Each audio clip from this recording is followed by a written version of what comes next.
Hello and welcome. I'm Jennifer March, and this is not your mother's story time. This week's story is by Frank Stockton. Stockton was an American writer and humorist, best known for his allegorical fairy tales for all ages. One of his children's stories, written in 1895, received renewed interest in 1963 with an edition illustrated by Maurice Sendak. This week we are reading a story he wrote for adults, Love Before Breakfast, in which, like his contemporary Mark Twain, Stockton pokes gentle fun at people's credulity and irrationality. And now, Love Before Breakfast by Frank Stockton. I was still a young man when I came into the possession of an excellent estate. This consisted of a large country house surrounded by lawns, groves, and gardens, and situated not far from the flourishing little town of Boynton. Being an orphan with no brothers or sisters, I set up here a bachelor's hall in which for 2 years I lived with great satisfaction and comfort, improving my grounds and furnishing my house. When I had made all the improvements which were really needed, and feeling that now I had a most delightful home to come back to, I thought it would be an excellent thing to take a trip to Europe, give my mind a run in fresh fields, and pick up a lot of bric-a-brac and ideas for the adornment and advantage of my house and mind. It was the custom of the residents in my neighborhood who owned houses and traveled in the summer to let their houses during their absence, and my business agent and myself agreed that this would be an excellent thing for me to do. If the house were let to a suitable family, it would yield me a considerable income, and the place would not present on my return that air of retrogression and desolation which I might expect if it were left unoccupied and in charge of a caretaker. My agent assured me that I would have no trouble whatever in letting my place, for it offered many advantages, and I expected but a reasonable rent. I desired to leave everything just as it stood, house, furniture, books, horses, cows, and poultry, taking with me only my clothes and personal requisites. And I desired tenants who would come in bringing only their clothes and personal requisites, which they would quietly take away with them when their lease should expire, and I should return home. In spite, however, of the assurances of the agent, it was not easy to let my place. The house was too large for some, too small for others, and while some applicants had more horses than I had stalls in my stable, others did not want even the horses I would leave. I had engaged my steamer passage, and the day for my departure drew near, and yet no suitable tenant had presented themselves. I had almost come to the conclusion that the whole matter would have to be left in the hands of my agent, for I had no intention whatever of giving up my projected travels, when early one afternoon some people came to look at the house. Fortunately, I was at home, and I gave myself the pleasure of personally conducting them about the premises. It was a pleasure, because as soon as I comprehended the fact that these applicants desired to rent my house, I wished them to have it. The family consisted of an elderly gentleman and his wife, with a daughter of 20 or thereabouts. This was a family that suited me exactly.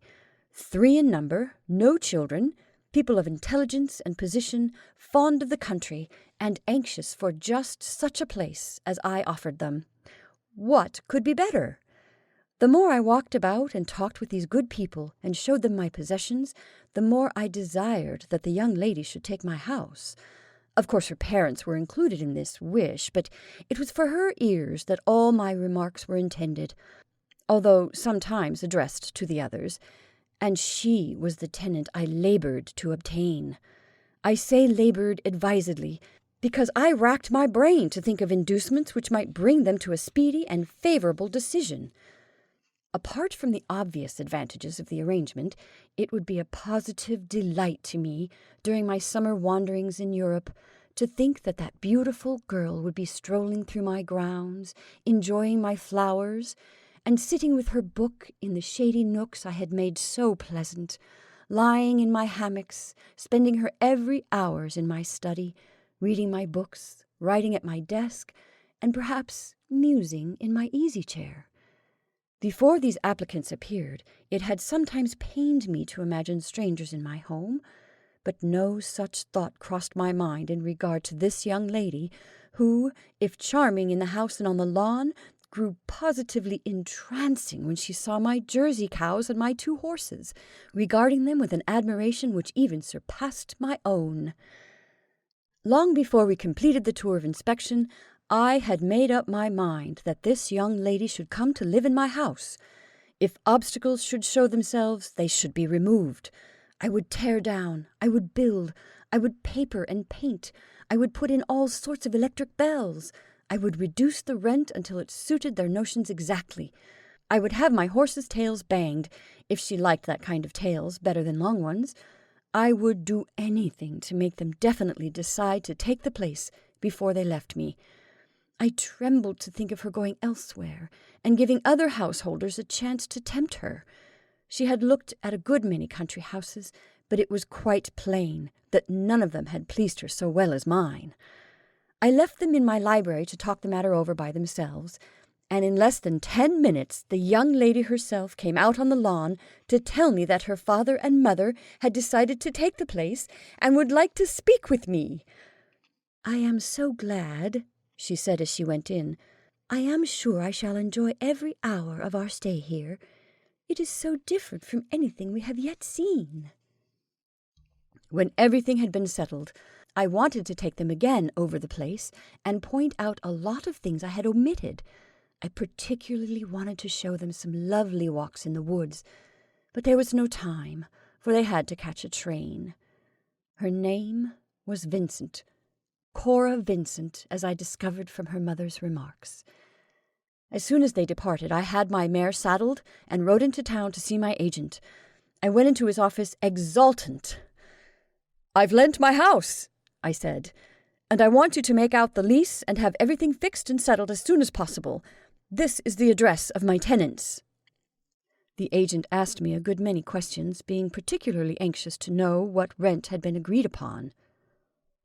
"Heavens!" he exclaimed when I mentioned the sum.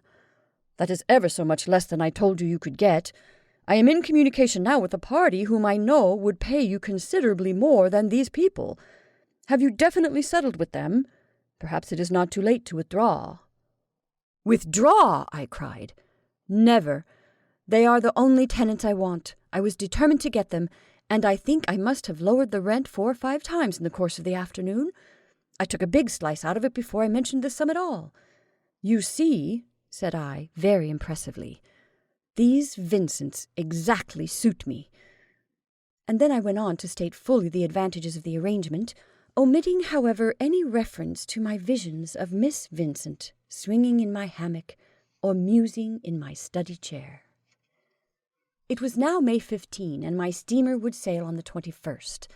The intervening days I employed not in preparing for my travels, but in making every possible arrangement for the comfort and convenience of my incoming tenants. The Vincents did not wish to take possession until June 1, and I was sorry they had not applied before I had engaged my passage, for in that case I would have selected a later date. A very good steamer sailed on June 3rd, and it would have suited me just as well. Happening to be in New York one day, I went to the Vincents' residence to consult with them in regard to some awnings which I proposed putting up at the back of the house. I found no one at home but the old gentleman, and it made no difference to him whether the awnings were black and brown or red and yellow. I cordially invited him to come out before I left, and bring his family, that they might look about the place to see if there was anything they would like to have done, which had not already been attended to.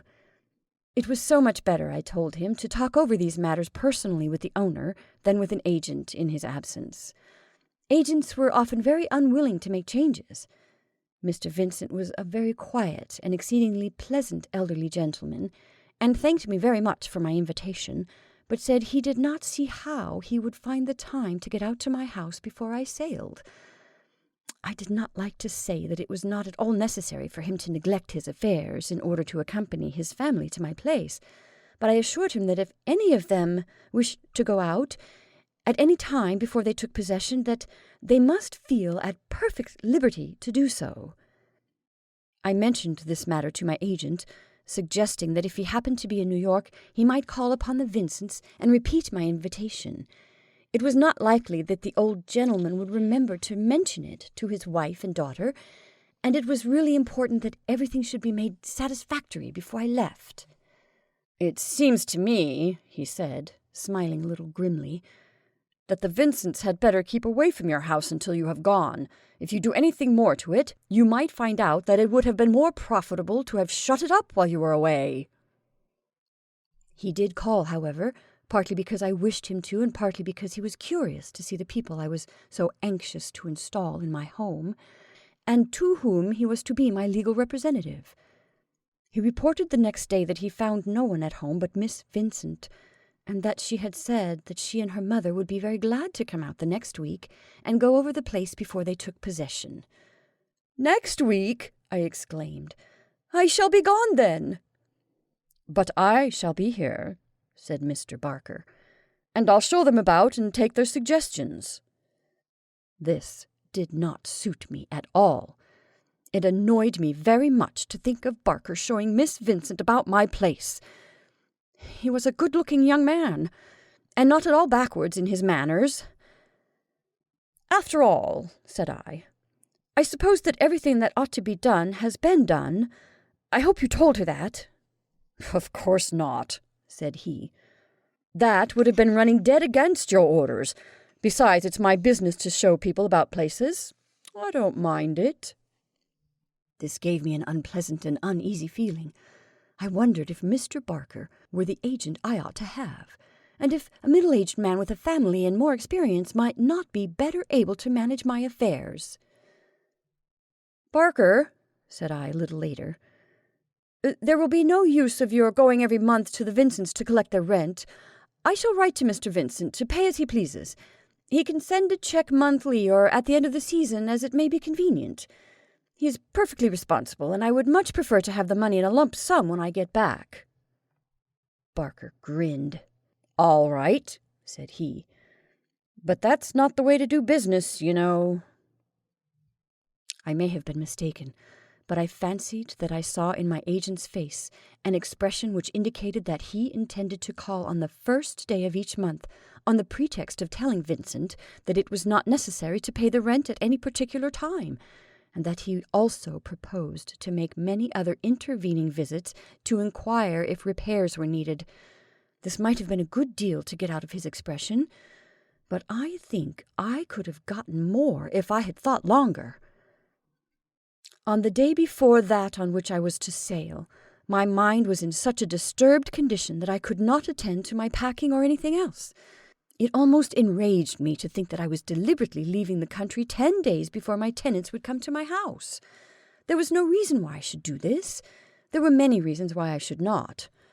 There was Barker, and I was now of the opinion that he would personally superintend the removal of the Vincents and their establishment to my home. I remembered that the only suggestion he had made about the improvement of the place had been the construction of a tennis court. I knew that he was a champion player. Confound it! What a dreadful mistake I had made in selecting such a man for my house agent. With my mind's eye I could already see Miss Vincent and Barker selecting a spot for tennis and planning the arrangements of the court. I took the first train to New York and went directly to the steamboat office. It is astonishing how many obstacles can be removed from a man's path if he will make up his mind to give them a good kick. I found that my steamer was crowded. The applications for passage exceeded the accommodations, and the agent was delighted to transfer me to the steamer that sailed on June 3rd. I went home exalted. Barker drove over in the evening to take his last instructions, and a blank look came over his face when I told him that business had delayed my departure, and that I should not sail the next day. If I had told him that part of that business was the laying out of a tennis court, he might have looked blanker. Of course, the date of my departure did not concern the Vincents, provided the house was vacated by June 1, and I did not inform them of the change in my plans, but when the mother and daughter came out the next week, they were much surprised to find me waiting to receive them instead of Barker. I hope that they were also pleased, and I am sure that they had every reason to be so. Mrs. Vincent, having discovered that I was a most complacent landlord, accommodated herself easily to my disposition, and made a number of minor requirements, all of which I granted without the slightest hesitation. I was delighted at last to put her into the charge of my housekeeper, and when the two had betaken themselves to the bedrooms, I invited Miss Vincent to come out with me to select a spot for a tennis court. The invitation was accepted with alacrity, for tennis, she declared, was a passion with her. The selection of that tennis court took nearly an hour, for there were several good places for one, and it was hard to make a selection. Besides, I could not lose the opportunity of taking Miss Vincent into the woods and showing her the walks I had made and the rustic seats I had placed in pleasant nooks. Of course, she would have discovered these, but it was a great deal better for her to know all about them before she came. At last, Mrs. Vincent sent a maid to tell her daughter that it was time to go for the train, and the court had not been definitely planned. The next day, I went to Miss Vincent's house with a plan of the grounds, and she and I talked it over until the matter was settled. It was necessary to be prompt about this, I explained, as there would be a great deal of levelling and rolling to be done. I also had a talk with the old gentleman about books. There were several large boxes of my books in New York, which I had never sent out to my country house. Many of these I thought might be interesting to him, and I offered to have them taken out and left at his disposal. When he heard the titles of some of the books in the collection, he was much interested, and insisted that before he made use of them, they should be catalogued, as were the rest of my effects. I hesitated a moment, wondering if I could induce Barker to come to New York and catalogue 4 big boxes of books, when to my surprise, Miss Vincent incidentally remarked that if they were in any place where she could get at them, she would be pleased to help catalogue them. That sort of thing was a great pleasure to her. Instantly I proposed that I should send the books to the Vincent house, that they should there be taken out, so that Mr. Vincent could select those he might care to read during the summer, and that I would make a list of these, and if Vincent would assist me, I would be grateful for the kindness, and those that were not desired would be returned to the storehouse. What a grand idea this was! I had been internally groaning because I could think of no possible pretense for further interviews with Miss Vincent, and here was something better than I could have imagined. Her father declared that he could not put me to so much trouble, but I would listen to none of his words, and the next morning my books were spread over his library floor. The selection and cataloguing of the volumes desired occupied the mornings of 3 days. The old gentleman's part was soon done, but there were many things in the books which were far more interesting to me than their titles, and to which I desired to draw Miss Vincent's attention. All this greatly protracted our labours. She was not only a beautiful girl, but her intelligence and intellectual grasp were wonderful. I could not help telling her what a great pleasure it would be to me to think, while wandering in foreign lands, that such an appreciative family would be enjoying my books and my place. "You are so fond of your house and everything you have," said she, "that we shall almost feel as if we were depriving you of your rights. But I suppose that Italian lakes and the Alps will make you forget for a time even your beautiful home." "Not if you are in it," I longed to say, but I restrained myself. I did not believe that it was possible for me to be more in love with this girl than I was at that moment. But of course it would be the rankest stupidity to tell her so. To her, I was simply her father's landlord. I went to that house the next day to see the boxes were properly repacked, and I actually went the next day to see if the right boxes had gone into the country, and the others back to the storehouse. The first day I saw only the father. The second day it was the mother who assured me that everything had been properly attended to. I began to feel that if I did not wish a decided rebuff, I would better not make any more pretenses of business at the Vincent house. There were affairs of my own which should have been attended to, and I ought to have gone home and attended to them, but I could not bear to do so. There was no reason to suppose she would go out there before the 1st of June. Thinking over the matter many times, I came to the conclusion that if I could see her once more, I would be satisfied. Then I would go away and carry her image with me into every art gallery, over every glacier, and under every lovely sky that I should enjoy abroad, hoping all the time, taking my place as it were in my home, and making my possessions in a measure her own. She would indirectly become so well acquainted with me that when I returned I might speak to her without shocking her. To obtain this final interview there was but one way. I had left my house on Saturday. The Vincents would come the following Monday, and I would sail on Wednesday. I would go on Tuesday to inquire if they found everything to their satisfaction.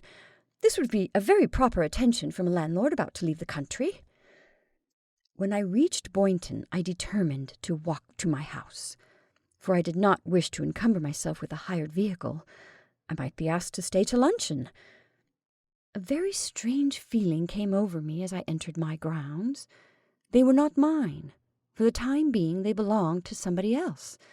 I was merely a visitor, or a trespasser, if the Vincents thought proper so to consider me. If they did not like people to walk on the grass, I had no right to do it. None of my servants had been left on the place, and the maid who came to the door informed me that Mr. Vincent had gone to New York that morning, and that Mrs. Vincent and her daughter were out driving. I ventured to ask if she thought they would soon return, and she answered that she did not think they would, as they had gone to Rock Lake, which, from the way they talked about it, must be a long way off. Rock Lake! When I had driven over there with my friends, we had taken luncheon at the inn and returned in the afternoon. And what did they know of Rock Lake? Who had told them of it? That officious Barker, of course. "Will you leave a message, sir?" said the maid, who, of course, did not know me. "No," said I, and as I still stood gazing at the piazza floor, she remarked that if I wished to call again, she would go out and speak to the coachman and ask him if anything had been said to him about the time of the party's return. Worse and worse! Their coachman had not driven them. Someone who knew the country had been their companion. They were not acquainted in the neighborhood, and there could not be a shadow of a doubt that it was that obtrusive Barker who had indecently thrust himself upon them in the very next day after their arrival, and had thus snatched from me this last interview upon which I had counted so earnestly. I had no right to ask any more questions. I left no message, nor any name, and I had no excuse for saying I would call again. I got back to my hotel without having met anyone whom I knew, and that night I received a note from Barker, stating that he had fully intended coming to the steamer to see me off, but that an engagement would prevent him. He sent, however, his best good wishes for my safe passage, and assured me that he would keep me fully informed of the state of my affairs on this side. "Engagement!" I exclaimed. "Is he going to drive with her again tomorrow?" My steamer sailed at 2:00 the next day, and after an early breakfast I went to the company's office to see if I could dispose of my ticket. It had become impossible, I told the agent, for me to leave America at present.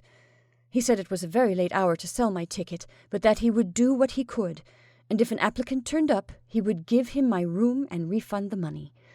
He wanted me to change to another date, but I declined to do this. I was not able to say when I should sail. I now had no plan of action. All I knew was that I could not leave America without finding out something definite about this Barker business. That is to say, if it should be made known to me that instead of attending to my business, sending a carpenter to make repairs if such were necessary, or going personally to the plumber to make sure that that erratic personage would give his attention to any pipes in regard to which Mr. Vincent might have written, Barker should mingle in sociable relations with my tenants and drive or play tennis with the young lady of the house, then would I immediately have done with him. I would withdraw my business from his hands and place it in those of old Mr. Poindexter. More than that, it might be my duty to warn Miss Vincent's parents against Barker. I did not doubt that he was a very good house and land agent, but in selecting him as such, I had no idea of introducing him to the Vincents in a social way. In fact, the more I thought about it, the more I became convinced that if ever I mentioned Barker to my tenants, it would be to warn them against him, From certain points of view, he was actually a dangerous man. This, however, I would not do until I found my agent was really culpable. To discover what Barker had done, what he was doing, and what he intended to do was now my only business in life. Until I had satisfied myself on these points, I could not think of starting out upon my travels. Now that I had determined I would not start for Europe until I had satisfied myself that Mr. Barker was contenting himself with attending to my business, and not endeavoring to force himself into social relations with my tenants, I was anxious that the postponement of my journey should be unknown to my friends and acquaintances, and I was therefore very glad to see in a newspaper, published on the afternoon of the day of my intended departure, my name among the list of passengers who had sailed upon the mnemonic. For the first time, I commended the super-enterprise of a reporter who gave more attention to the timeliness of his news than to its accuracy. I was stopping at a New York hotel, but I did not wish to stay there. Until I felt myself ready to start on my travels, the neighborhood of Boynton should suit me better than anywhere else. I did not wish to go to the town itself, for Barker lived there, and I knew many of the townspeople. But there were farmhouses not far away where I might spend a week. After considering the matter, I thought of something that might suit me. About 3 miles from my house, on an unfrequented road, was a mill, which stood at the end of an extensive sheet of water, in reality a mill pond, but commonly called a lake. The miller, an old man, had recently died, and his house nearby was occupied by a newcomer, whom I had never seen. If I could get accommodations there, it would suit me exactly. I left the train 2 stations below Boynton, and walked over to the mill. The country folk in my neighborhood are always pleased to take summer boarders, if they can get them, and the miller and his wife were glad to give me a room, not imagining that I was the owner of a good house not far away. The place suited my requirements very well. It was near her, and I might live here for a time unnoticed. But what I was going to do with my opportunity I did not know. Several times the conviction forced itself upon me that I should get up at once and go to Europe by the first steamer, and so show myself that I was a man of sense. But this conviction was banished on the 2nd afternoon of my stay at the mill. I was sitting under a tree in the orchard near the house, thinking and smoking my pipe, when along the road which ran by the side of the lake came Mr. Vincent on my black horse General, and his daughter on my mare Sappho. Instantly I pulled my straw hat over my eyes, but this precaution was not necessary. They were looking at the beautiful lake with its hills and overhanging trees, and saw me not. When the very tip of Sappho's tail had melted into the foliage of the road, I rose to my feet and took a deep breath of the happy air. I had seen her, and it was with her father she was riding. I do not believe I slept a minute that night through thinking of her, and feeling glad that I was near her, and that she had been riding with her father. When the early dawn began to break, an idea brighter than the dawn broke upon me. I would get up and go nearer to her. It is amazing how much we lose by not getting up early on the long summer days. How beautiful the morning might be on this earth I never knew, until I found myself wandering by the edge of the woods and over my lawn with the tender grey-blue sky above me, and all the freshness of the grass and flowers and trees about me, the birds singing among the branches, and she sleeping sweetly somewhere within that house, with its softly defined lights and shadows. How I wish I knew which room she occupied! The beauties and joys of that hour were lost to every person on the place, who were all, no doubt, in their soundest sleep. I did not even see a dog. Quietly and stealthily, stepping from bush to hedge, I went around the house, and as I drew near the barn, I fancied I could hear, from a little room adjoining it, the snores of the coachman. The lazy rascal would probably not awaken for 2 or 3 hours yet. But I would run no risk, and in half an hour I had sped away. Now I knew exactly why I was staying at the house of the miller.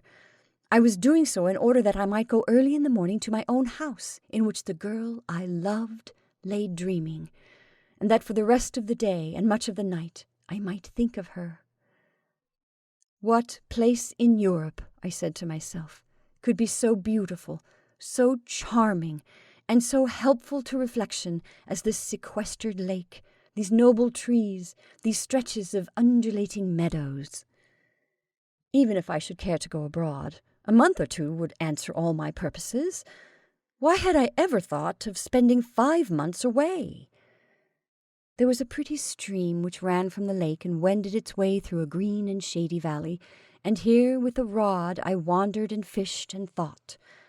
The miller had boats, and in one of those I rowed far up the lake where it narrowed into a creek, and between the high hills which shut me out from the world, I would float and think.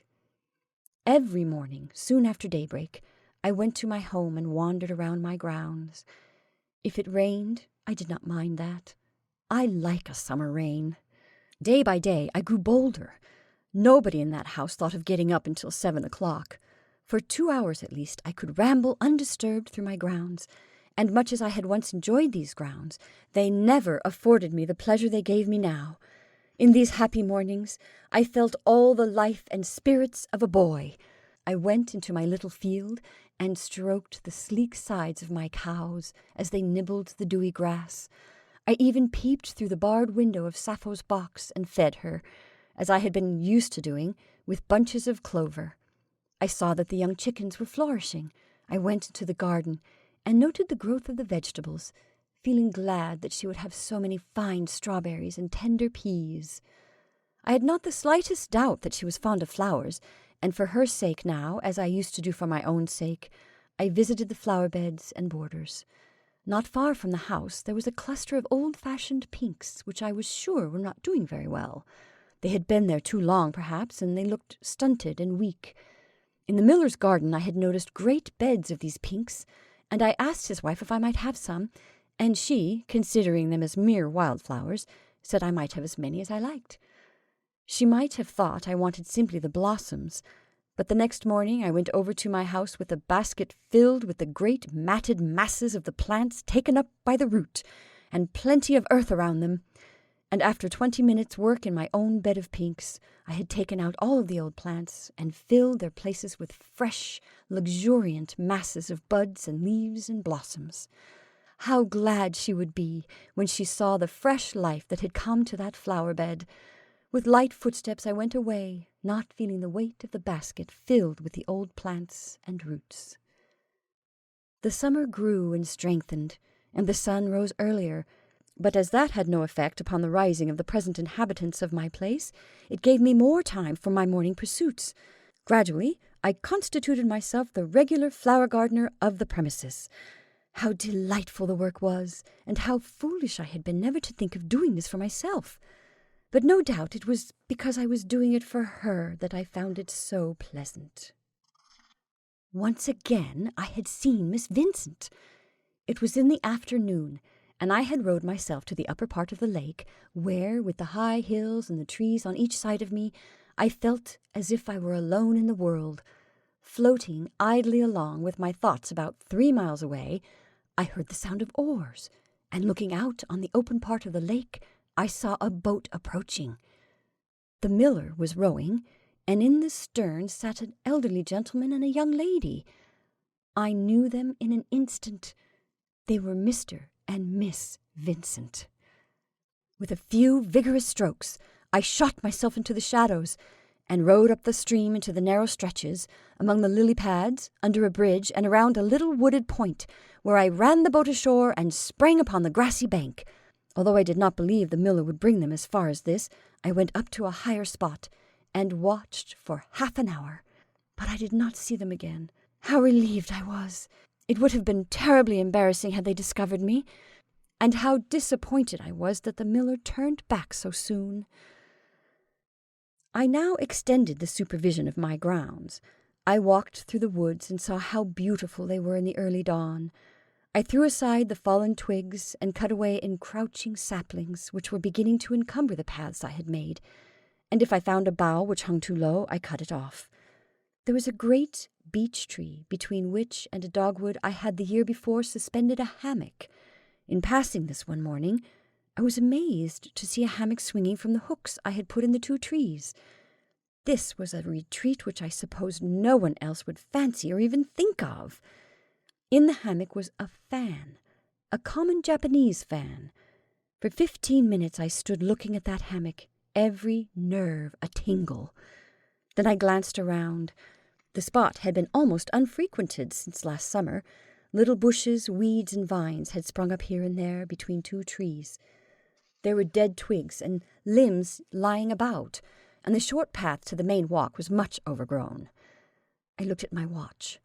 It was 5:45. I had yet a good hour for work, and with nothing but my pocket-knife in my hands, I began to clear away the space about that hammock. When I left it, it looked as it used to when it was my pleasure to lie there and swing and read and reflect. To approach this spot, it was not necessary to go through my grounds, for my bit of woods adjoined a considerable stretch of forest land, and in my morning walks from the mill I often used a path through these woods. The next morning when I took this path I was late, because I had unfortunately overslept myself. When I reached the hammock, it wanted 15 minutes to 7 o'clock. It was too late for me to do anything, but I was glad to be able to stay there for even a few minutes, to breathe that air, to stand on that ground, to touch that hammock. I did more than that. Why shouldn't I? I got into it. It was a better one than that I had hung there. It was delightfully comfortable. At this moment, gently swinging in that woodland solitude, with the sweet odours of the morning all about me, I felt myself nearer to her than I had ever been before. But I knew I must not revel in this place too long. I was on the point of rising to leave, when I heard approaching footsteps. My breath stopped. Was I at last to be discovered? This was what came of my reckless security, but perhaps the person, some workman most likely, would pass without noticing me. To remain quiet seemed the best course, and I lay motionless. But the person approaching turned into the little pathway. The footsteps came nearer. I sprang from the hammock. Before me was Miss Vincent. What was my aspect, I know not, but I have no doubt I turned fiery red. She stopped suddenly, but she did not turn red. "Oh, Mr. Ripley," she exclaimed. "Good morning. You must excuse me, sir. I did not know—" That she should have had sufficient self-possession to say good morning amazed me. Her whole appearance, in fact, amazed me. There seemed to be something wanting in her manner. I endeavoured to get myself into condition. "You must be surprised," I said, "to see me here. You supposed I was in Europe, but—" As I spoke, I made a couple of steps toward her, but suddenly stopped. One of my coat buttons had caught in the meshes of the hammock. It was confoundedly awkward. I tried to loosen the button, but it was badly entangled. Then I desperately pulled at it to tear it off. "Oh, don't do that," she said. "Let me unfasten it for you." And taking the threads of the hammock in one of her little hands and the button in the other, she quickly separated them. "I should think buttons would be very inconvenient things, at least in hammocks," she said, smiling. "You see, girls don't have such trouble." I could not understand her manner. She seemed to take my being there as a matter of course. "I must beg 1,000 pardons for this trespass," I said. "Trespass?" said she with a smile. "People don't trespass on their own land." "But it is not my land," said I. "It is your father's for the time being. I have no right here whatever. I do not know how to explain, but you must think it very strange to find me here when you supposed I had started for Europe." "Oh, I knew you had not started for Europe," said she, "because I have seen you working in the grounds." "Seen me?" I interrupted. "Is it possible?" "Oh, yes," said she. "I don't know how long you had been coming when I first saw you, but when I found that fresh bed of pinks all transplanted from somewhere, and just as lovely as they could be, instead of the old ones, I spoke to the man, but he did not know anything about it, and said he had not had time to do anything to the flowers, whereas I had been given him credit for ever so much weeding and cleaning up, then I supposed that Mr. Barker, who is just as kind and attentive as he can be, had done it. But I could hardly believe he was the sort of man to come early in the morning and work out of doors. Oh, how I wish he had come, I thought. If I had caught him here working among the flowers. And when he came that afternoon to play tennis, I found that he had been away for 2 days and could not have planted the pinks. So I simply got up early one morning and looked out, and there I saw you, with your coat off, working just as hard as ever you could. I stepped back, my mind for a moment a perfect blank. What could you have thought of me? I exclaimed presently. Really, at first I did not know what to think, said she. Of course I did not know what had detained you in this country, but I remembered that I had heard that you were a very particular person about your flowers and shrubs and ground, and that most likely you thought that they would be better taken care of if you kept an eye on them, and that when you found there was so much to do, you just went to work and did it. I did not speak of this to anybody, because if you did not wish it to be known that you were taking care of the grounds, it was not my business to tell people about it. But yesterday, when I found this place where I had hung my hammock, so beautifully cleared and made so nice and clean and pleasant in every way, I thought I must come down to tell you how much obliged I am, and also that you ought not to take so much trouble for us. If you think the grounds need more attention, I will persuade my father to hire another man, now and then, to work about the place.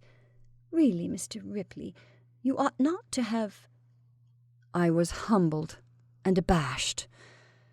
She had seen me at my morning devotions, and this was the way she interpreted them. She considered me an overnice fellow who was so desperately afraid his place would be injured that he came sneaking around every morning to see if any damage had been done and to put things right. She stood for a moment, as if expecting me to speak, brushed a buzzing fly from her sleeve, and then, looking at me with a gentle smile, she turned a little as if she were about to leave. I could not let her go without telling her something. Her present opinion of me must not rest in her mind another minute. And yet what story could I devise? How, indeed, could I devise anything with which to deceive a girl who spoke and looked at me as this girl did? I could not do it. I must rush away, speechless, and never see her again. Or I must tell her all. I came a little nearer to her. "Miss Vincent," said I, "you do not understand at all why I am here, why I have been here so much, why I did not go to Europe. The truth is, I could not leave. I do not wish to be away. I want to come here, and live here always." "Oh, dear," she interrupted, "of course it is natural that you should not want to tear yourself away from your lovely home. It would be very hard for us to go away now, especially for father and me, for we have grown to love this place so much. But if you want us to leave, I dare say—" "I want you to leave?" I exclaimed. "Never. When I say that I want to live here myself, that my heart will not let me go anywhere else, I mean that I want you to live here too. You, your mother, and father, that I want—" "Oh, that would be perfectly splendid," she said. "I have ever so often thought that it was a shame that you should be deprived of the pleasure you so much enjoy, which I see you can find here and nowhere else. Now, I have a plan which I think will work splendidly. We are a very small family. Why shouldn't you come here and live with us? There is plenty of room, and I know father and mother would be very glad, and you can pay your board, if that would please you better. You can have the room at the top of the tower with your study and your smoking den, and the room under it can be your bedroom. So you can be just as independent as you please of the rest of us, and you can be living on your own place without interfering with us in the least. In fact, it would be ever so nice, especially as I am in the habit of going away to the seashore with my aunt every summer for 6 weeks, and I was thinking how lonely it would be this year for father and mother to stay here all by themselves." "The tower room?" And the room under it? For me? What a contemptible, little-minded, and insignificant person she must think me. The words with which I strove to tell her that I wished to live here as lord, with her as my queen, would not come.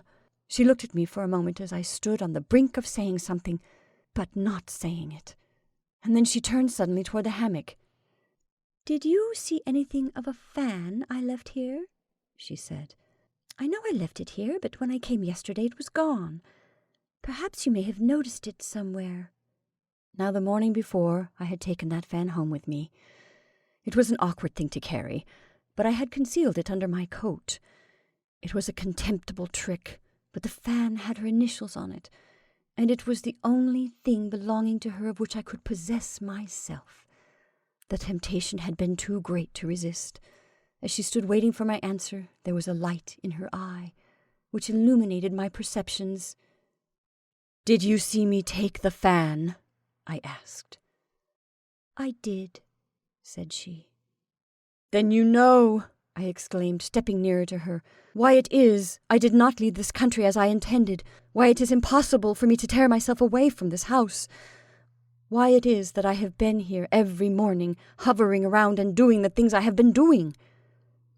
She looked up at me, and with her eyes she said, "How could I help knowing?" She might have intended to say something with her lips, but I took my answer from her eyes, and with the quick impulse of a lover I stopped her speech. "Oh, you have strange ways," she said presently, blushing and gently pressing back my arm. "I haven't told you a thing."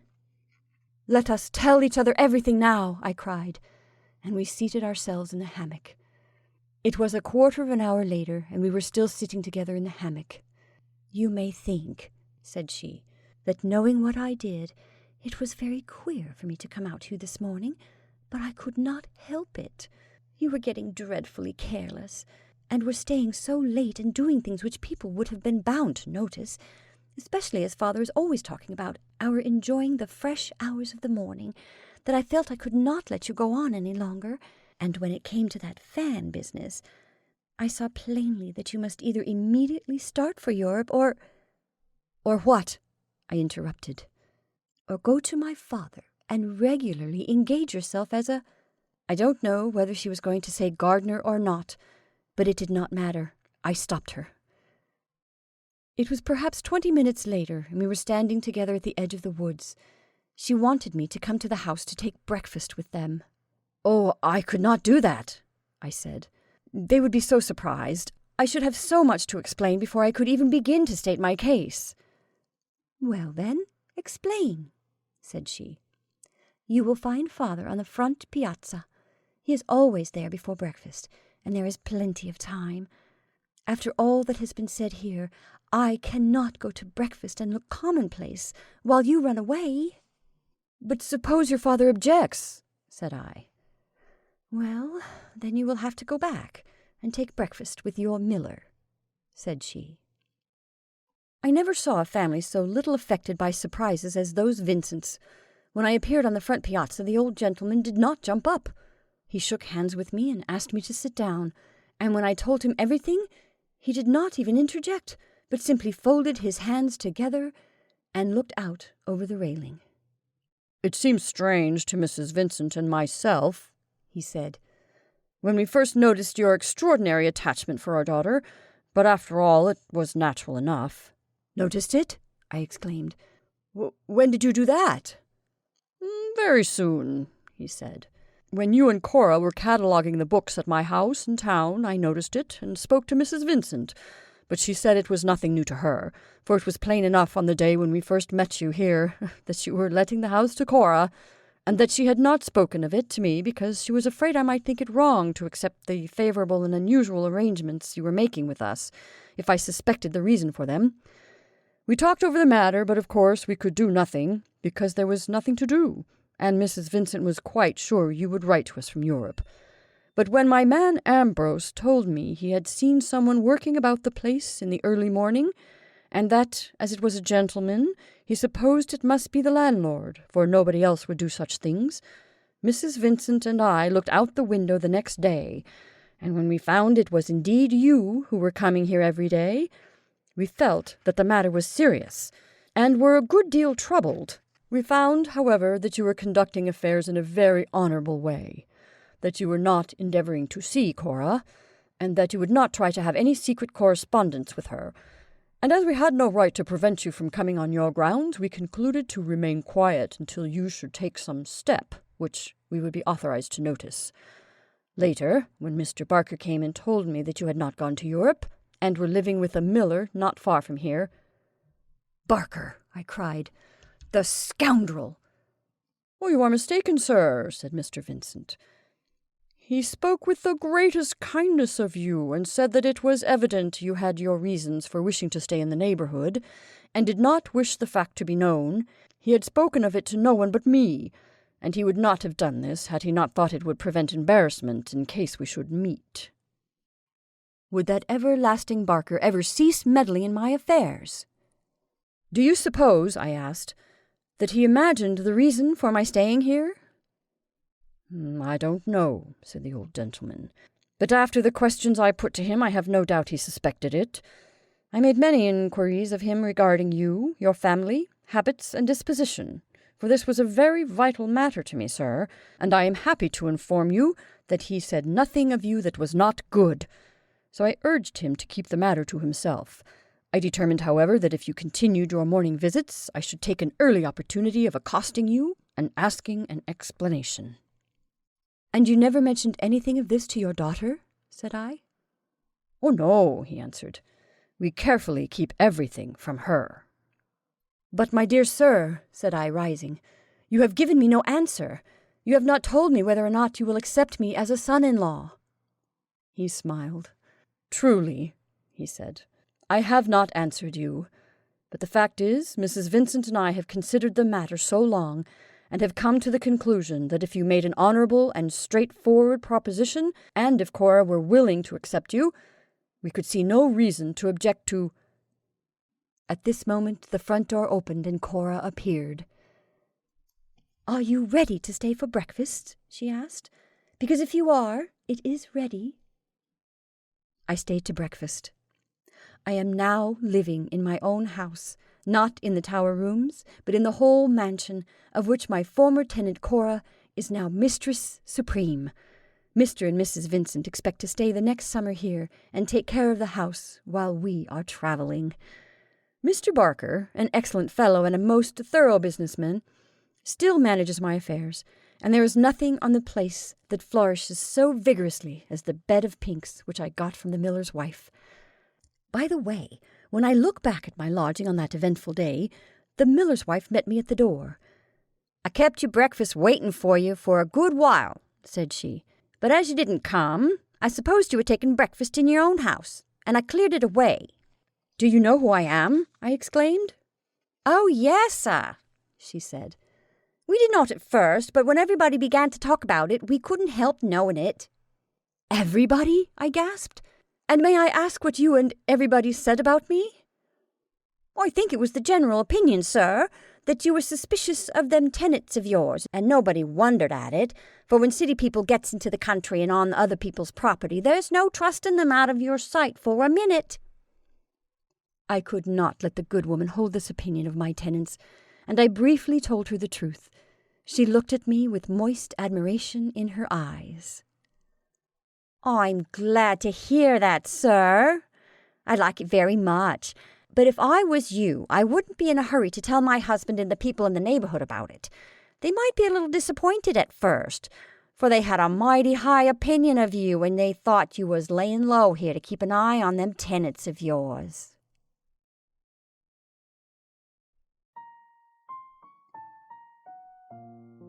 And that's our story for this evening. I hope you enjoyed Love Before Breakfast by Frank Stockton. Thank you for listening. I'm Jennifer March, and this is not your mother's story time.